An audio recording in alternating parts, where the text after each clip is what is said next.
Average if function. Average if function क्या करता है? एवरेज इफ फंक्शन कैलकुलेट करता है average of the numbers in a range.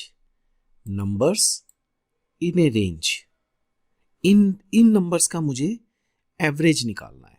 ये सब्जेक्ट के मार्क्स हैं, टोटल 6 सब्जेक्ट के मार्क्स हैं, इनका एवरेज निकालना है, लेकिन वही सब्जेक्ट्स लेने हैं जिनमें डिस्टिंक्शन हो, यानी डिस्टिंक्शन मीन्स 75% से अबव मार्क्स हो। जिन जिन सब्जेक्ट में डिस्टिंक्शन होगी उन्हीं का एवरेज निकालना है। In a range that meets the specified criteria. Criteria means क्या होता है? Criteria means condition. अगर हमें एवरेज निकालना है तो सिर्फ उन्हीं सेल्स का निकले, उन्हीं सेल्स की वैल्यूज का निकले जिनके जो एक पर्टिकुलर क्राइटेरिया यानी कंडीशन को फुलफिल करते हैं। अब यहाँ पे कंडीशन क्या है कि डिस्टिंक्शन होनी चाहिए। डिस्टिंक्शन मैंने इस तरह से किया है, यहाँ पे 76 डिस्टिंक्शन होल्डर है, ट्रू लिखा है। यहाँ पे एक फंक्शन यूज किया है, एंड फंक्शन। इसको आप चाहे ट्रू फॉल्स भी कर सकते हो, बट मैंने यहाँ पे एक फंक्शन यूज किया, एंड फंक्शन। आप एंड फंक्शन को चेक कर सकते हो उसके वीडियो को। तो ट्रू फॉल्स, यहाँ पे भी डिस्टिंक्शन नहीं है। 88 ट्रू यानी डिस्टिंक्शन, 90 ट्रू डिस्टिंक्शन, 78 ट्रू। अब मैंने यहाँ पे एक और कॉलम लिया है, criteria for subjects with distinction. यहां मैं क्राइटेरिया लिख रहा हूं, इज इक्वल टू ट्रू। जब मैं इज इक्वल टू के आगे ट्रू लिखूंगा ना, तो जब मैंने इस तरह का क्राइटेरिया दिया यानी कंडीशन दी, तो यहां पे एक्सेल कुछ अलग तरह से बिहेव करेगा, कोई एरर शो कर देगा या कहेगा कि ये फॉर्मूला नहीं है। इज इक्वल टू ट्रू पे ट्रू शो कर सकता है। तो मैंने क्या किया, इस सेल का फॉर्मेट क्या चेंज कर दिया, टेक्स्ट में। अगर आपको कोई सेल के अंदर ऐसी वैल्यू चाहिए जो कि आप चाहते हो कि एक्सेल इग्नोर कर दे, मतलब कोई एरर ना दे उस वैल्यू पे, उसको फॉर्मूला या फंक्शन की तरह ट्रीट ना करे, तो आप वो वैल्यू टाइप करने से पहले उस सेल का फॉर्मेट टेक्स्ट में चेंज कर लो। यहां से टेक्स्ट फॉर्मेट, सबसे नीचे है टेक्स्ट फॉर्मेट। देन चेंज करने के बाद आप टाइप करो, कुछ भी टाइप करोगे टेक्स्ट के केस में वो इग्नोर कर देगा। इज इक्वल टू फॉल्स लिखा, ये मैंने कंडीशन लिख रहा हूं। यहां पे the criteria for average if supports logical operators, greater than, less than, not equal to operators. ये ऑपरेटर्स, ये मैथमेटिकल ऑपरेटर्स भी हैं इसमें, और ये एक टाइप से कंडीशनल ऑपरेटर है हमारे लिए यहाँ पे। तो ये कंडीशनल ऑपरेटर या कंपैरिजन ऑपरेटर्स भी हम इसको बोल देते हैं, ये यूज होंगे। And wild card character, star means all, question mark means single character. ये भी, इसको हम वाइल्ड कार्ड करेक्टर कहते हैं, इसको हम कभी फिर यूज करेंगे for partial matching. For partial matching के लिए ये यूज होते हैं। बट हमारे पास यहाँ ये कंडीशन क्या है, is equal to true, is equal to false. मैं किससे कंपेयर करना चाहता हूं, इस सेल्स की वैल्यूज, इस रेंज में जो सेल्स हैं इनकी वैल्यूज को कंपेयर करना चाहता हूं इन कंडीशन। जिस सेल के अंदर मुझे डिस्टिंक्शन मिलेगी उस सेल का एवरेज निकाले, मतलब उनको सम करे और उनको डिवाइड करे टोटल नंबर ऑफ सेल से, एंड देन शो करे। तो हम फंक्शन यहां चेक करते हैं। यहां मैं कंडीशन यूज कर रहा हूं, इज इक्वल टू ट्रू, यानी डिस्टिंक्शन होल्डर्स की एवरेज निकाल रहा हूं। यहां 83 आई हुई है। फंक्शन क्या है, एवरेज इफ फंक्शन, सिंटेक्स है ब्रैकेट में रेंज ये हो गई आपकी, जिसका आपने कंपैरिजन करना है अपने क्राइटेरिया से, यानी जो क्राइटेरिया से मैच करेगा, जो कंडीशन से मैच करेगा। तो यहां पे C6 से C11 तक की रेंज, कॉमा, अब हमें क्राइटेरिया पास करना है। तो क्राइटेरिया मैंने यहां क्या पास किया है, इज इक्वल टू ट्रू।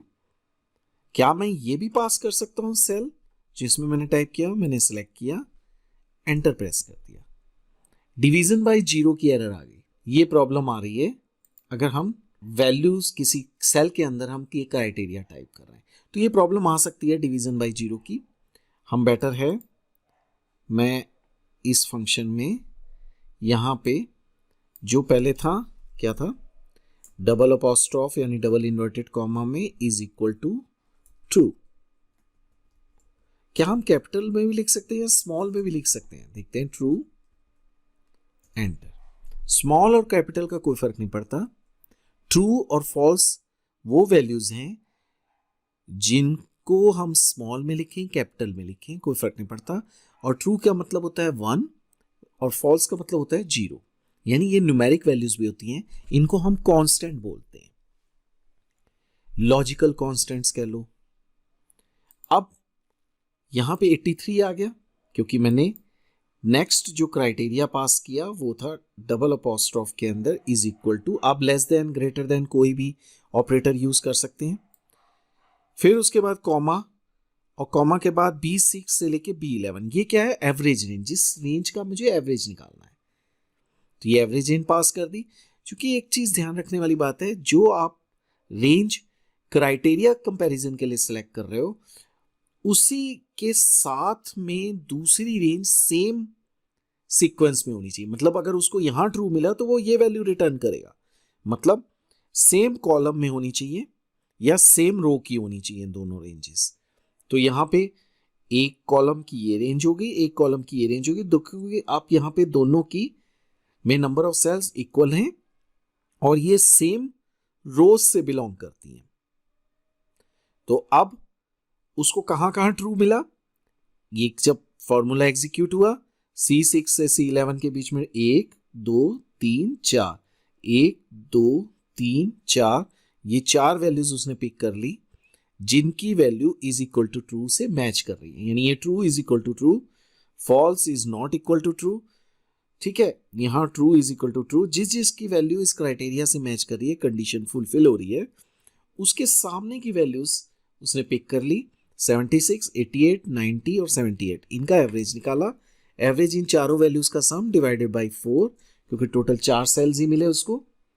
उसी तरह से अब नीचे हम देते हैं फंक्शन, उसमें वही रेंज, क्राइटेरिया रेंज, जिसको हम कंपेयर कर रहे हैं criteria is equal to false से, कॉमा, फिर एवरेज जिसका एवरेज निकालना है। फॉल्स कितनी जगह पे है? 55 यहां पे और 47 इसके सामने। तो इन दोनों का सम निकाला, 2 से डिवाइड किया और एवरेज क्या आया? 51। तो एवरेज इफ फंक्शन 2 स्टेप या फंक्शन परफॉर्म कर रहा है। फर्स्ट इफ का यानी कंडीशन कंपैरिजन वो कर रहा है, और जब कंपैरिजन पे जो जो सेल्स या जो जो वैल्यूज ट्रू निकलती हैं तो देन उनका सम निकाल के उनको टोटल नंबर ऑफ सेल्स से डिवाइड करके एवरेज निकाल रहा है। तो इफ एंड एवरेज 2 फंक्शन यहां पे परफॉर्म हो रहे हैं। अब नीचे चले जाते हैं, दूसरा एक एग्जांपल है। ये मैंने प्रोडक्ट्स डाले हुए हैं, इनके प्राइजेस है। यहां कंडीशन क्या दिया है? लेस देन 80 हो या ग्रेटर देन इक्वल टू 80 हो। एवरेज, यहां function is equal to average, criteria range क्या होगी? यही है। अब यहां देखोगे क्राइटेरिया रेंज और एवरेज रेंज, जिस रेंज का एवरेज निकालना है, दोनों सेम है, क्योंकि इसको हम कंपेयर करेंगे इस रेंज क्राइटेरिया से। तो जो जो सेल्स लेस देन 80 होंगे, ये 3 सेल्स निकले, इन तीनों का सम निकाल के एवरेज निकाल लेगा। तो उसने एवरेज निकाल के क्या दिखाया, शो किया 52। अब ग्रेटर देन इक्वल टू 80, तो यहां पे फंक्शन मैंने कॉल किया एवरेज इफ, ब्रैकेट में दी गई वही रेंज, क्राइटेरिया रेंज। इसमें 80 से अबव वाले या 80 के इक्वल टू कौन से हैं? 120 है, 150 है। इन दोनों का सम निकाला, डिवाइडेड बाय 2 किया, क्योंकि आपकी एवरेज रेंज भी वही है, और रिजल्ट आया 135। तो ये था simple average if function. Syntax यहां मेंशन किया हुआ है मैंने, रेंज, क्राइटेरिया, एवरेज रेंज। तो आप अलग अलग ऑपरेटर्स का यूज करके कंडीशन या क्राइटेरिया यहां बना सकते हो, जिसमें greater than, less than, not equal to comparison है। जैसे कि फॉर एग्जांपल मैं यहां लेता हूं नॉट इक्वल टू 150, ये सेंटर लाइन, ये वैसे ही मैं लिख रहा हूँ शो करने के लिए आपको कि मैं करेक्ट कंडीशन क्या ले रहा हूँ। उसके बाद मैं फंक्शन वही लेता हूँ एवरेज, एवरेज इफ ब्रैकेट में रेंज, जिसको मैंने कंपेयर करना है कंडीशन से, फिर डबल अपॉस्ट्रोफ में नॉट इक्वल टू 150, यानी ये उनका एवरेज निकालेगा, उन वैल्यूज का एवरेज निकालेगा जो 150 के इक्वल नहीं है, कॉमा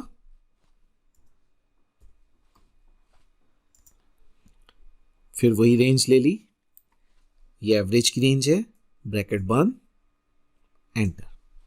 इसने क्या निकाला 69, इसने इनको सम किया, सम आया 276 और 276 को डिवाइड किया 4 से तो रिजल्ट आया 69। आप इसको चेक भी कर सकते हो कि सही आया कि नहीं। 276 डिवाइडेड बाई 4, 69। इसी तरह से वाइल्ड कार्ड करेक्टर्स हैं, उनसे भी आप मैचिंग कर सकते हो, पर ये तब यूज होंगे जब हम कोई वाइल्ड कार्ड करेक्टर यानी स्टार या क्वेश्चन मार्क का यूज करते हैं, उस केस में जब हम कोई टेक्स्ट वैल्यूज का कंपैरिजन कर रहे हो, जैसे किसी के नेम्स के कंपैरिजन कर रहे हो। न्यूमेरिक वैल्यूज में वाइल्ड कार्ड करेक्टर यूज हो सकते हैं बट रेयर है। तो आप इस फंक्शन को यूज कीजिए, एवरेज इस फंक्शन को। अगर आपके कुछ कमेंट्स या क्वेरीज हों तो आप जरूर मेंशन कीजिए, आप जरूर सबमिट कीजिए। Thank you very much.